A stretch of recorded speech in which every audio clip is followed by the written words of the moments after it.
You're listening to a special presentation of The Greg Tish Show, Monday through Friday, 6 to 9 a.m. on Tallahassee's only locally owned radio station, Real Talk 93.3. Give us a minute and we'll make your day. It's the TOC Orthopedic Minute on The Greg Tish Show. Sponsor this half power, Hearth and Patio. Anything fire, Hearth and Patio can do. Give them a call, 850-727-4282. That's 850-727-4282. You can visit them online at hearthpatio.tallahassee.com. Dave, did you pick this song?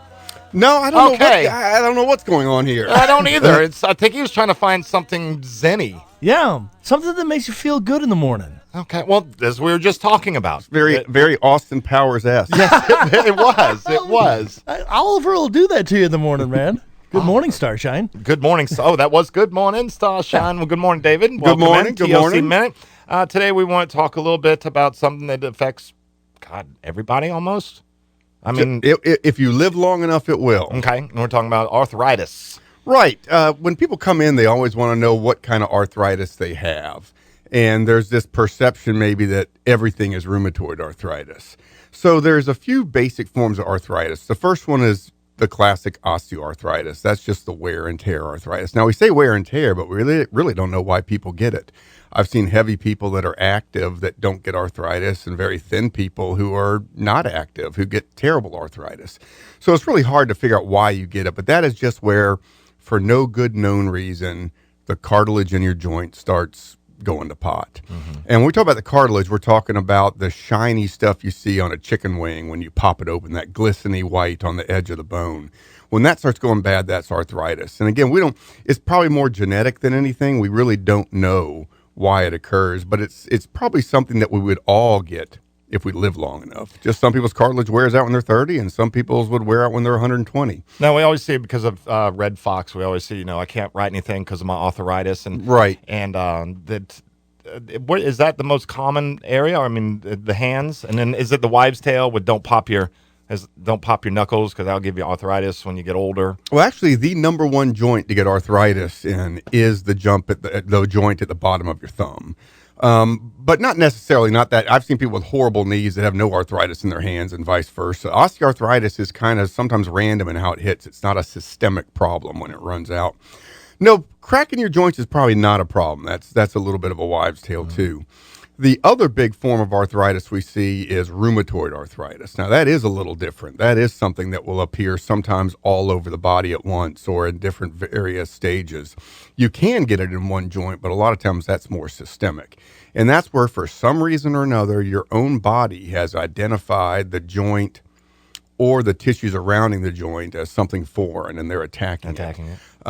Those can be some of the most tough to deal with, except some do very well with medication. The ones that are medication resistant, it is hard to stop them.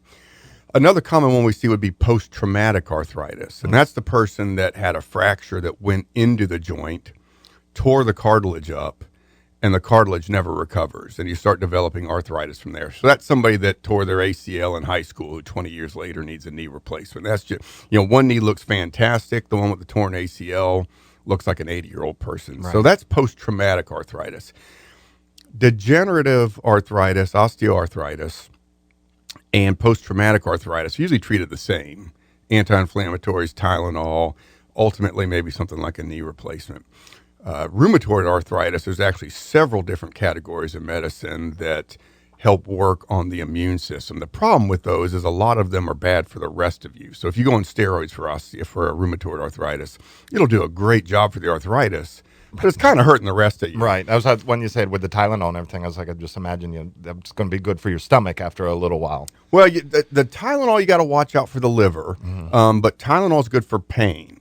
The anti-inflammatories, Aleve, Advil, Naproxen, those are good for the inflammatory cells. Those are really getting to the root of the problem. And actually, those are the first-line treatment for rheumatoid arthritis. It's just over-the-counter anti-inflammatories.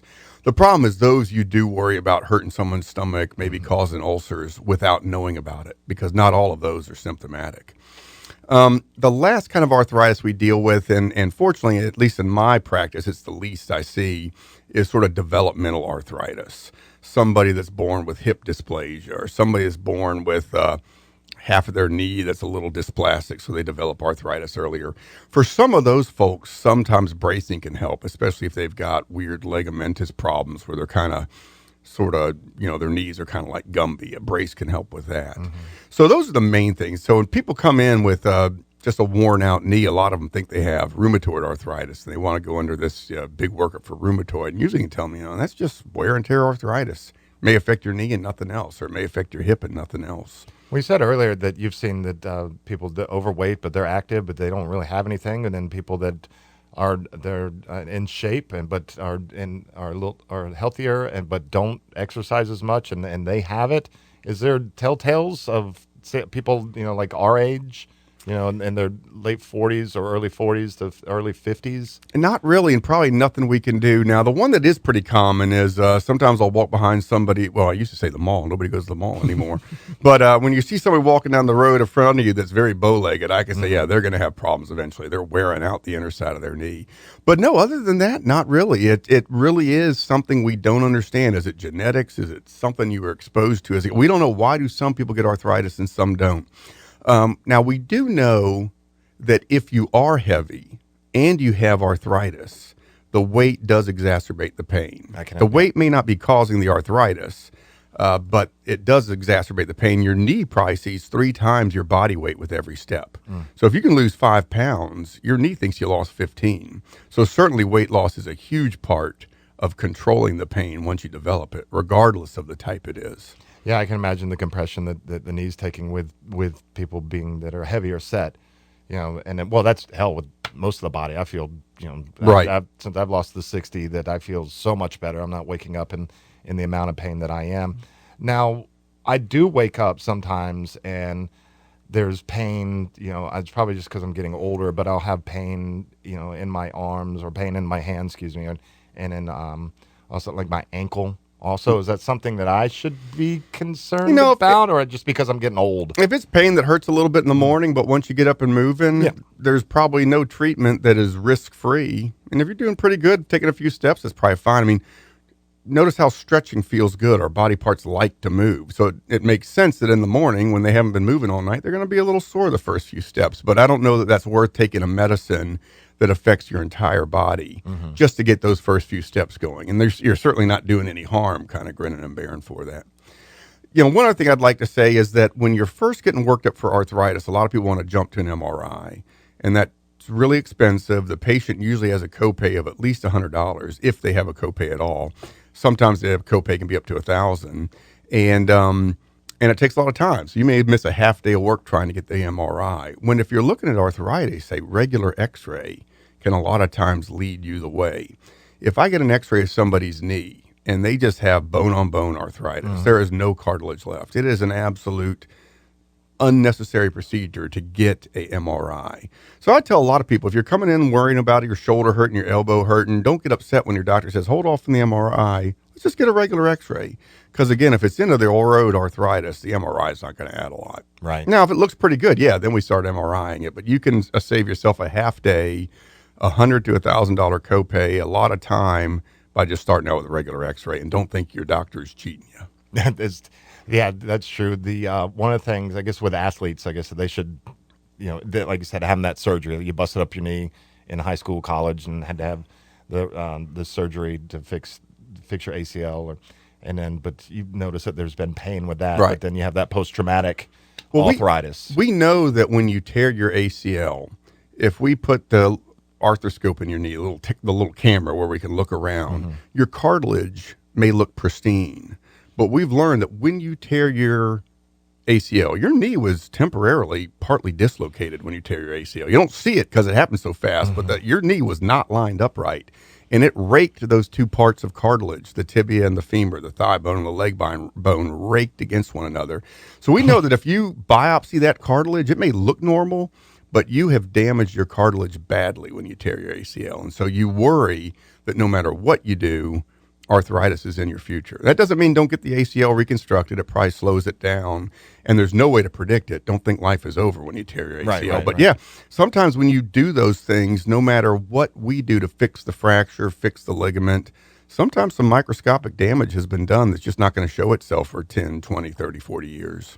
That's something to be wary of with that. Other than just the pain that everybody experiences, can it lead to the different levels? Because I just see Fred Sanford just holding it with a crippling hand. Is it something to where it could progress and get...